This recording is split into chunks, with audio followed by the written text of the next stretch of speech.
HD pa. Ayun, yun talaga sa mga fans na pinapakiusap ko yun, yung piracy na sana huwag na natin ituloy kasi nga sinisira niya yung mundo ng pelikula kasi hindi niya po alam kung gaano pinaghirapan ng lahat of from the crew and everyone. And parang sayang naman kung ipipirata natin. Kaya yun talaga yung pakiusap namin.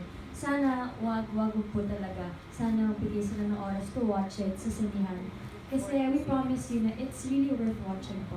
So, sana sa mga sa online, pag may nakita tayo, let's just report it right away para po magawan agad ng paraan ng Star Cinema. Please, please, please. Ayun, sobrang hassle yung pirata no? Dahil di lang naman kami pati yung mga crew namin, yung mga staff namin, yung pinagkakataan nila, maghahanap buhay din nila to. And dugot pawis namin to.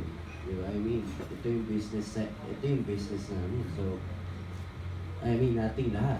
Na ABS-CBN, diba? So, malungkot na way itong pipirata nila. I mean, yung mga tao kasi, akala nila okay lang dahil siyempre sila makakapanood lang sila. And hindi nila alam na marami talaga sila magtatapakan sa ginagawa nila. Ano?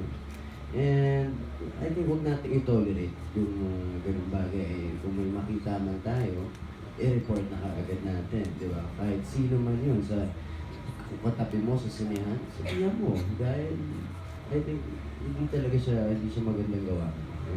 Alam naman natin lahat yun. Ever since, di pa kami buhay ni Katrina, alam na natin yung masamang pagpipirata. Diba? Ayun. Ako nalulungkot lang ako, sobra dyan sa piracy because naabutan ko yung time na the industry was churning out about 250 to 300 movies a year. No? Naabutan ko yung time na ito talaga ang #1 form of entertainment ng Filipinos. So, at nag-journey rin ako sa dwindling audience through the years.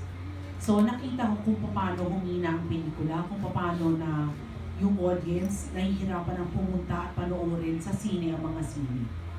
Kaya, so that is the struggle that we are faced, no, as an industry ngayon. But still, we continue to make movies as Star Cinema.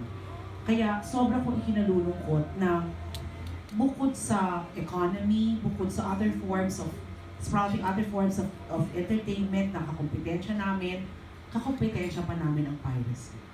So, ang pinag-uusapan kasi natin, buhay ng mga taong gumawa ng pelikula at natatakot ako na baka sa piracy dumating ang araw na mamatay ang industry.